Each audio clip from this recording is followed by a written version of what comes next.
Добро утро, почитувани гледачи. Ново издание на емисијата Фактор здравје. Секако ви посакувам добре дојде и ве поканувам да не следите од почеток до крај и во ова издание на Фактор здравје. Зборуваме за една актуелна тема во моментов, односно пролетните алергии.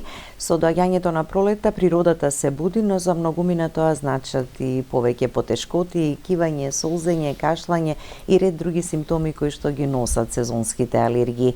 Како да се препознаат, кога да се посети лекар пулмоалерголог, кога и како да се примени третманот, дали се прават некогаш грешки, односно дали правиме ние самите некогаш грешки, што е правилното во третманот, како да ги ублажиме симптомите и да си го олесниме секојдневието. На оваа тема утрово разговараме со доцент доктор Маријан Баловски, специјалист интернист, субспецијалист пулмоалерголог од Градската општа болница 8 септември. Добро утро, доктор Маријан, и добре ни дојдовте. Добро утро, добро ве најдов. Голем поздрав до гледачите на Фактор здравје. Навистина, како што спомнавте, во вистински период ја зборуваме темата.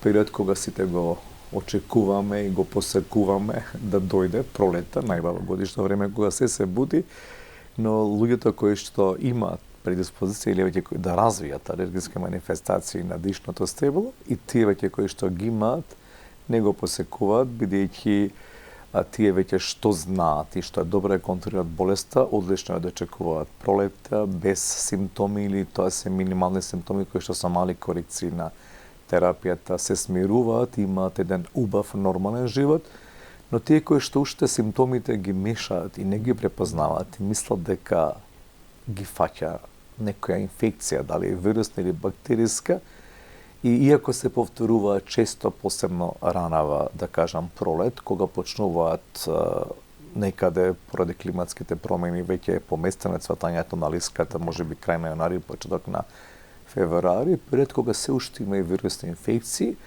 и она карактеристика на алергијата, која што е стечење на нос или зад на нос, сврбежот, со црвенило на очи, они мислат дека имаат инфект и на своја рака земаат антибиотска терапија, ставаат предолго деконгестиви, но бидејќи присутни се полените и посебно ако има и друг полен се надоврзено, како што почнуваат после тоа да светат брезата, ивлата и како што завршуваат дрвета се појавуваат тревите, кои ќе дојдат во ординацијата и речат: докторе, јас сум болен цела зима, јас имам ослабен имунитет, и буквално ќе почнат со нивната приказна колку се антибиотици испиле, а они не се подобрени, туку напротив се позатнати, веќе се појавуваат и компликации од тип на синуситис, со една лицева болка, со една челна болка, со едно чувство на изгубен мирис, со една нелагодност, една нервоза, бидејќи не спијат ниту во ноќта, бидејќи носот не го користат дишење, дишат преку уста,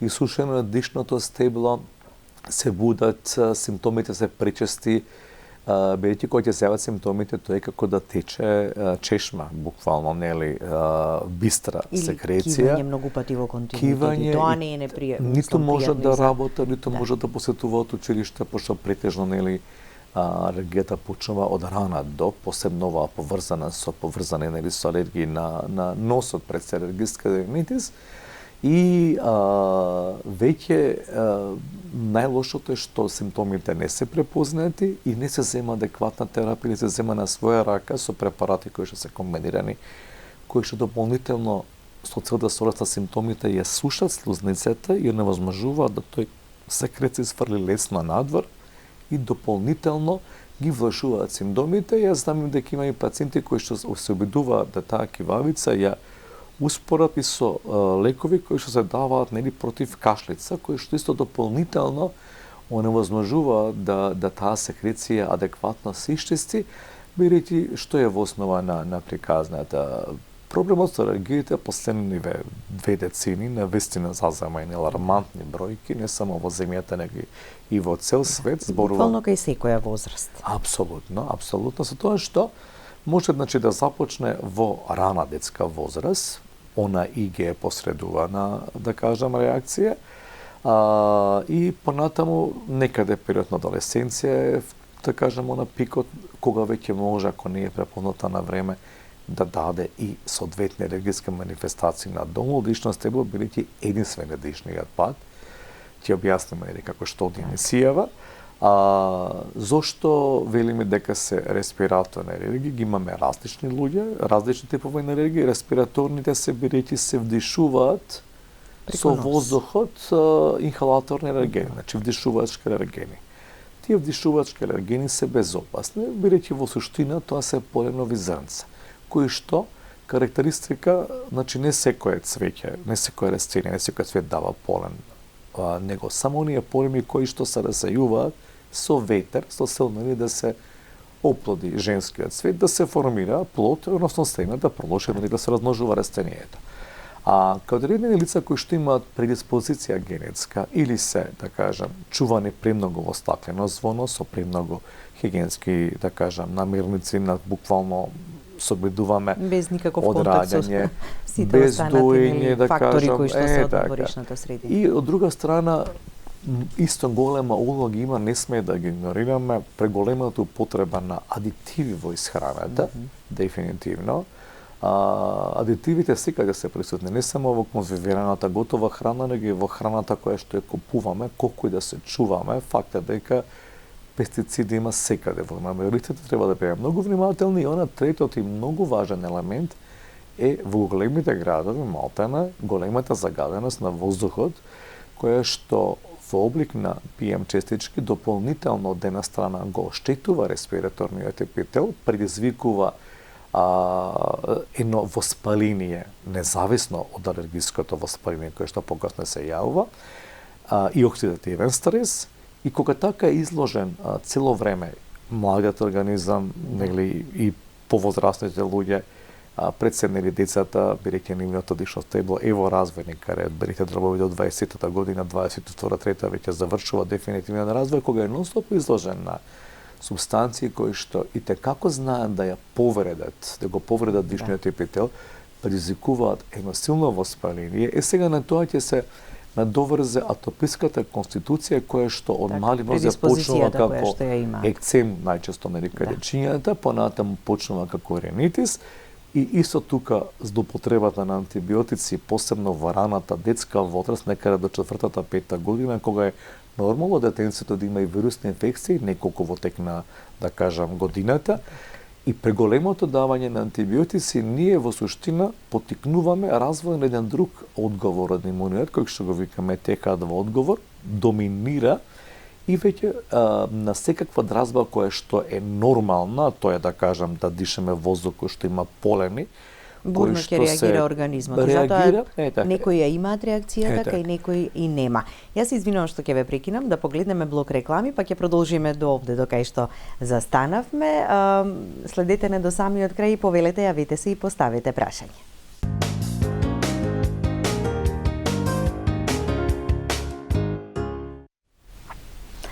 Со доцент доктор Маријан Баловски, специјалист интернист, субспецијалист пулмоалерголог од Градската општа болница 8 септември, зборуваме за пролетните алергии.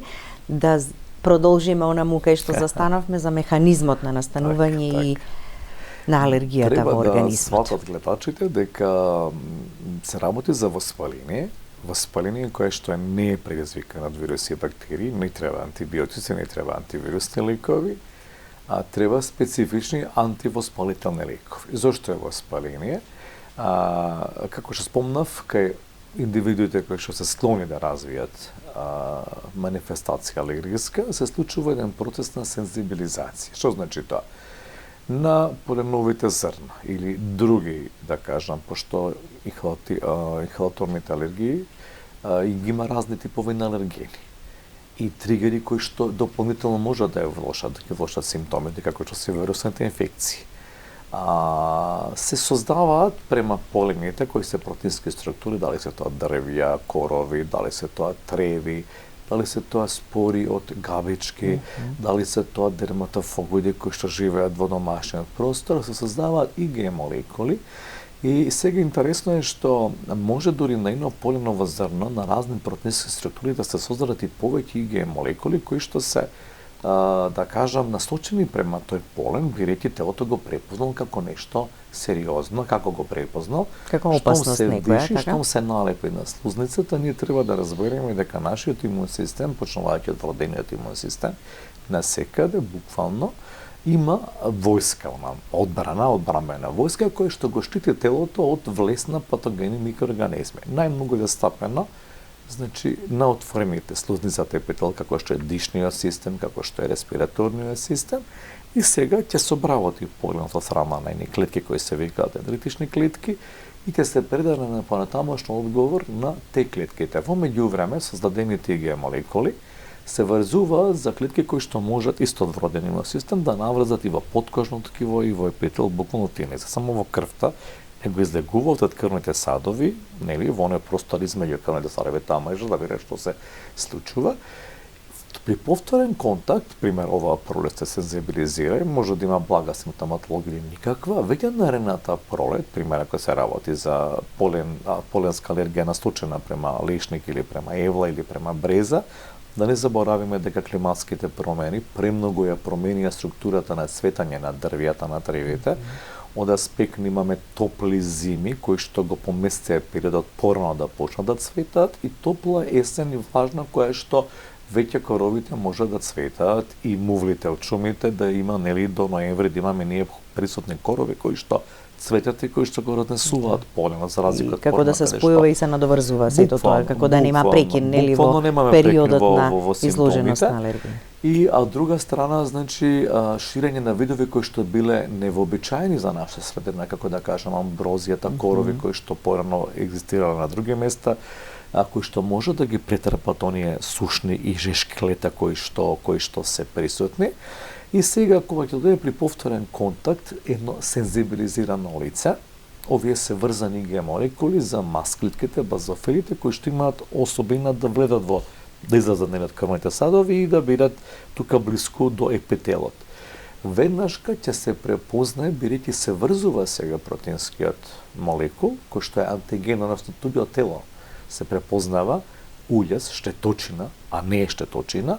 Да, не е опасен поленот сам по себе, така, ама кај некој будна реакција. И се врзува за IgE молекулата и веднашка овие клетки на кои што е врзана ги отвараат своите мембрани и лачат хистамин во основа најмногу, но исто така се лачат и други супстанции како леукотрини, голем број на воспалителни медиатори.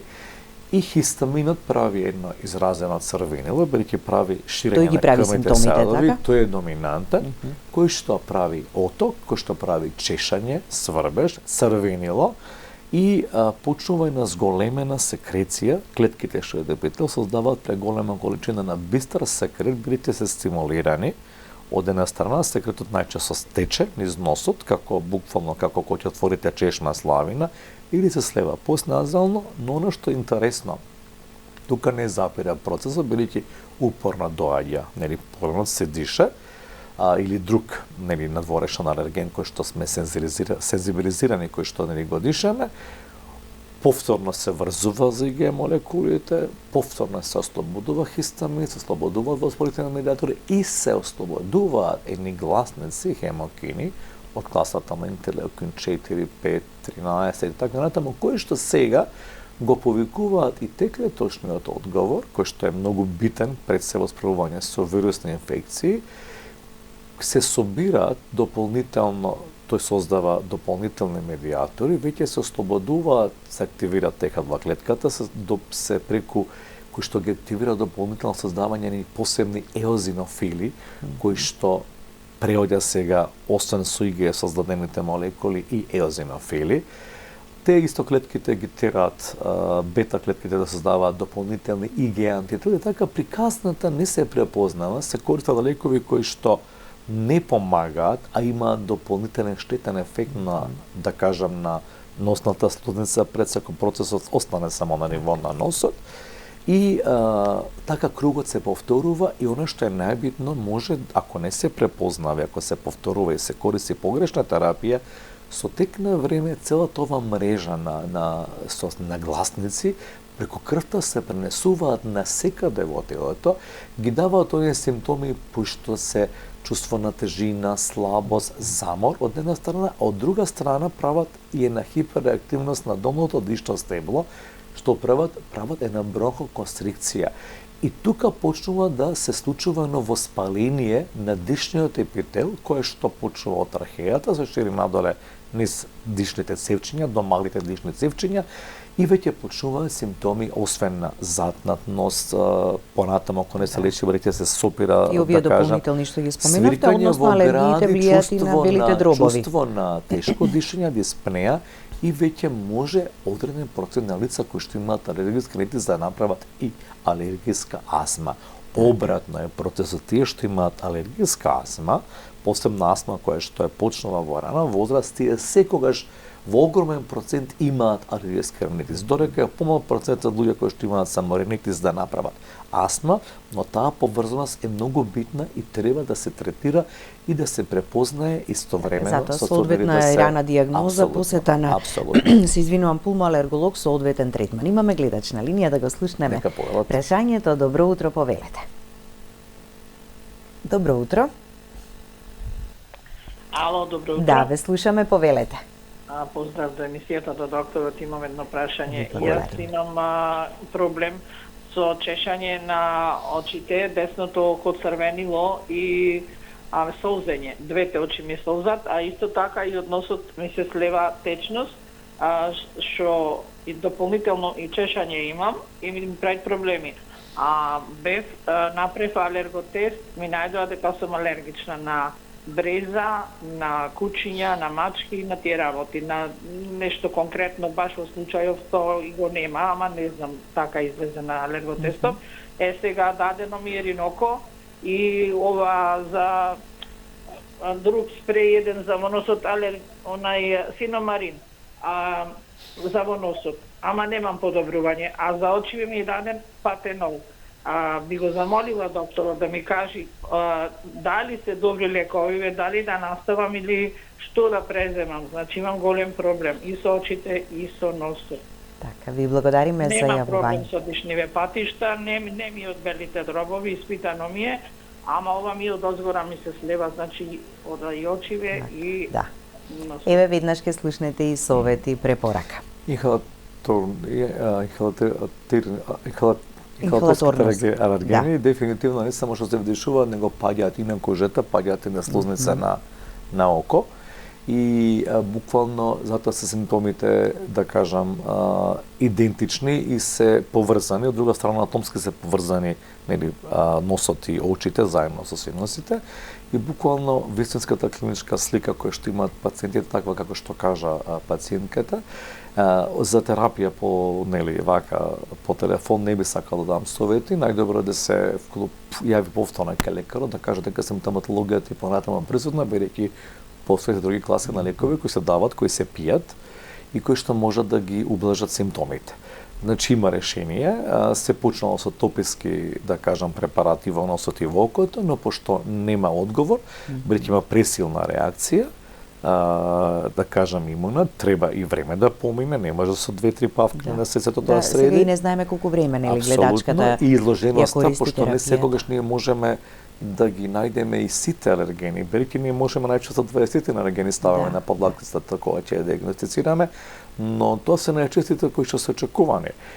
Убаво е да направи, да самата примети, пациентите приметат што е тоа што ги влошува нивните симптоми, кога се поизразени, пошто некогаш и спомна дека има и примеси на целогодишни алергени, промени во самиот дом, средината, може да направи големи промени, тип да се фрлат килими, завеси, теписи, да се употребуваат хипоалергени наметки, да се употребуваат, нели, помалку агресивни средства за чистење почвата, да се пребришува, да се внимава кога се оди надвор, да кажам, ако е во период кога е најмногу густа концентрацијата на полиното, најчесто е наутро. Минимално, значи да бидеме изложени на тие алергени. Апсолутно, да не се, кога има многу алергени надвор, да не се лофтира премногу, да се користат дома прочистувачи на воздух, или, например, наврак кога има да користат капа, да користат научари за сонце, кои што ќе спречат, да кажам, дали е подобро да проветруваме навечер отколку во текот на денот, бидејќи поливите се... Да се проветрува, но кратко, бидејќи мора, посебно имаме и немаме и внатрешно загадување во просториите кај што престуваме, да не бидат отворени преку цел ден прозорците и посебно некои се процеси кои што се директно нели над улици, над големи свртеници, бидејќи се внесуваат и голем број на дополнителни честички кои што директно не прават алергија, но ги влошуваат симптомите. Значи има третман, има начин да се помогне, но најдобро да се вика лекарот кој што е започнат топската терапија, која што и ако има потреба нешто да се смени или да се дополни. Апсолутно терапија. Да го слушнеме и следниот гледач. Добро утро и за вас, повелете. Добро утро. Дали сте се уште на линија? Да го слушнеме вашето прашање. Добро, во очекување на јавувањата на гледачите, доктор Баловски, дали временските услови и прилики во смисла на ветер, дожд, топло и суво време имаат влијание во интензитетот, така? Кога е ветровито, поленот многу лесно се шири. Кога има дожд, тогаш полесна им е симптоматологијата на бидејќи паѓа на пациентите. земјата, но периодот пред да заврне, посебно кога имаме период нели кога има молњи, грмотеви, тогаш концентрацијата на поленовите честички како е висока во воздухот и може да направи на силна, да кажам, клиничка слика, посебно ако тие пациенти се неотворени, посебно да кажем имаме експонираност, значи далеко од тоа дека не треба да шетаат во природа, но сепак треба да бидат предпазливи.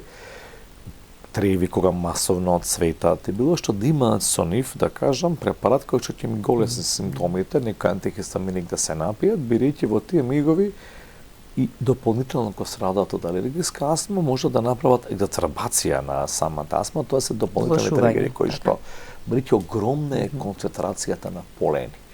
Тогаш во тие одредени ситуации кои се за среќа ретки, а инаку климатските промени дефинитивно ја сменуваат вегетацијата на секаде на планетата, вклучително и нашава земја, и климатските фактори не познаваат граници, значи сведоци сме кога сахарска прашина ќе не дојде кај нас, колку и да се обидуваме да се сочуваме и да внимаваат соседните земји, тука природата е барем да кажам немилосрдна, бидејќи ние човечкото несување ја осакатува до тој степен да не ни враќа на овој начин, него едноставно ги праќа сигналите кои што ние со нашето несување ги предизвикуваме. Масовното стечење на шуми продолжува секаде, апсолутно се сменува климата, загадувањето на воздухот со ефектот на стаклена градина, овие климатски промени од тип на елнина, еве слушам прогнозиве дека имаме денеска убаво пријатно време, ама утре дури премногу топло, а за еден ден 10 на 12 степени.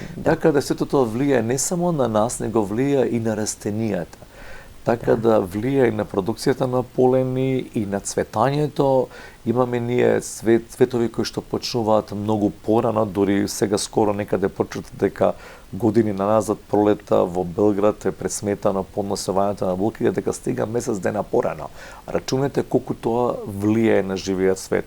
Климатските промени, загадениот воздух, освен што влијае на нашиот дишен епител, на нашиот имун систем, на нашето здравје, комплетно влијае и на растенијата, на нивното несување, на нивното цветање. Загадувачите, како што спомнав, ги менуваат алергените особини на полените. Не е седно да човек што има детенце или без разлика, човек што има алергиски храните, сијако во селата е побогато зеленилото и било што, но поблаги се симптомите. Ама различна е реакцијата во урбаната загадена средина и на село кога живее. Точно, бидејќи тие поленови зрна не се оптоварени дополнително со овие дизел издувни честички, останати загадувачи од тип на озон, сулфур, кои што прават дополнителна штета и кои што дополнително го зголемуваат алергениот потенцијал на поленови зрнца. Така. Веројатно полека сите ќе сакаме да избегаме од градската средина и некаде да бидеме барем во околината или во некое место со чистост. Но за жал и природата треба да знаеме да се чуваме. Бидејќи сведоци сме на едно апсолутно негрижа на поединецот, зборувам, према природата. Сега да сме онака... Имаме уште еден гледач, пред блокот реклами да го слушнеме прашањето, а одговорот и советот ќе ги слушнете потоа. Добро утро, повелете. Добро утро. Ве слушаме. Поздрав за емисијата. Ви благодариме. Јас сум возрастен човек, диабетичар, срце болен, примам многу лекови, а во последно време имам голема количина на носот, немам температура, не кашля, само тешко голтам. Обично ноќните часови. Сте направиле контрола, сте биле на лекар? Дали сте провериле нешто? Би рекол алергија е, а не знам на што сум алергичен. Добро. Така. Следете не до самиот крај, следуваат реклами и веднаш ќе го чуете советот и препораката по рекламите.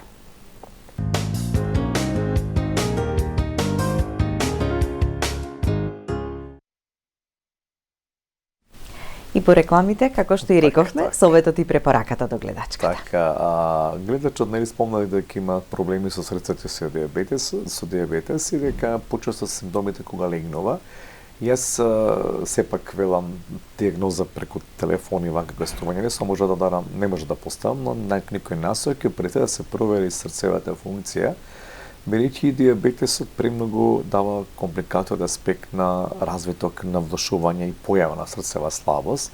Симптомите се само навечер присутни, не може да ако имаме алергиска манипулација, да биде присутни само во тек на ноќте. Ако има пациентот астма, таа може да биде кардијална астма, значи не поврзана со алергија, пред се да се посети кардиологот и да се дадат напасвија понатаму, да нешто се коригира околу терапијата. Толку овој тип за кој што денеска зборуваме, ретко прв пат ќе се јави во доцна возраст, да кажам. И секрецијата, иако е во денеста, приметив и кога зборуваше, како така малку не ни беше лесно да испровича, сепак моја препорака е прво да го посети кардиологот, да ги направи сите испитувања кои што се од аспект на исклучување на појава на срцева слабост. Кога ги чувствуваме овие симптоми кои што ги споменавте за алергијата, иако нели најчести се чешањето, солзењето на очите, кивањето, но и дополнителните оние заморот, потешкотиите при дишењето, кашлицата. Кога да посетиме доктор пулмоалерголог? Зошто е важно да не оставиме многу време да помине? Затоа што дава болеста компликации од аспект на комплетно запршување на носот, затоа што таа слузница ќе набоја, може да се јават и анатомски промени на слузница како одредена категорија на луѓе, губитокот на мирисот, дишењето на уста, значи полесно се пренесуваат и штетни супстанции, бидејќи носот не се филтрира, воздухот преку носот кога поминува, него директно се вдишува во делно стебло. Од трета страна, поврзаноста со синусите ќе ги затвори нелекуваниот алергиски ринитис, сите тие отвори, ќе се поремети воздушниот притисок, ќе почне создавање на течност и полесно создавање на бактериски синузити, отити, кои што и како можат да го, да кажам, искомплицираат целиот процес и она што спомнавме одењето и влошувањето на пациентите кои што имаат алергиска астма, да ја влошат астмата, а као одредена бројка на пациенти дори да добијат дополнително и бронхијална астма. Ако се повторуваат симптоми, најбитно да се направи разлика дека не се работи за вирусни инфекции, да не се злоупотребуваат антибиотици и да се посети пулмонолог, каде што ќе се направи златен стандард при тестот, што значи тоа на подлактица, без да има употреба на антихистаминик, се прави нели антилекотрен неколку, да кажам, дена пауза и се става физиолошки раствор и хистамин како сите ние реагираме и понатаму по одредена шема се капнува, значи капка од соодветниот алерген, кој што се пробудува со ланцета интрадермално, иако се создадени посебна ланцета за секоја капка алерген, пациентот мирува 15-20 минути во ординацијата заедно со сестрата и се гледа, ако има направени ИГ молекули према алергените, разни типови на полени дерматофагоиди, алергени од мувли, ќе се јави едно црвено крупче кој ќе биде поголемо во зависност од тоа колку има создадено IgE молекули. Значи тоа е златен стандард и поврзано ако имаме симптоматологија, диагнозата ни е поставена. Ако се сомневаме дека пациентот веќе развива и астма, освен симптомите што ќе ги каже кои што може да бидат различни во текот на денот, ќе треба и дополнителни исследувања. Да, дополнителни исследувања, правиме спирометрија со бронходилататорен тест со вентолин и по потреба, ако пациентот не е суспектен, значи го носиме на функционални белодробни тестирања кои што се работат во нашата станова или изведување на тест со една специфична супстанца метахолин, кој што е калујата кои што имаат хиперреактивност на личното стебло и како тоа го приметуваме и ние и самите пациенти пред нивни очи како нивното дишно стебло, пошто знаете што, имаме една интересна ситуација да луѓето не прифаќаат дека имаат проблем, да кажам заболување, некако се плашат од самата ситуација, дека треба да користат лекови кои што за среќа за овој тип на заболувања ги имаме и кај нас се на позитивна листа и се внесуваат директно таму каде што, како што јас сум објаснувам на гледачите, на пациентите, каде што гори огнот, берејќи воспалението е горење, така. Значи, директно го гаснеме таму каде што има оган. Значи, ние не пиеме лекови кои што делуваат на цел организам, се метаболизираат.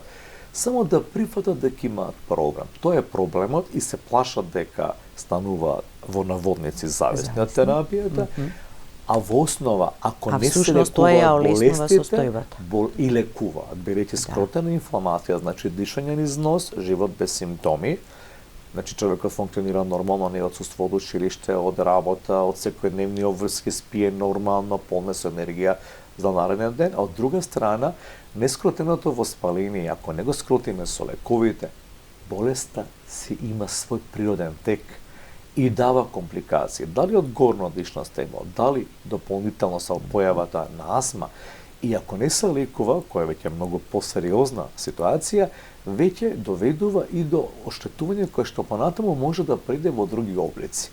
Значи, да напол до гледачите, присомнеш да се посети лекар, ништо на своја рака, посебно и кога е блага симптоматологијата? Па, речеме, да реагираме посети... денеска, после неколку дена, така само со благо кивање или благо солзење на очите, а не е тоа во континуитет. Треба да направиме испитување значи, тогаш? ако се повторуваат, често го намалуваат, и ако се секојдневни, така во еден и се нема потреба сега да реагираме тама на работа. Некоја ќе ни иритира средината каде што живееме, прашинка, било што, нели.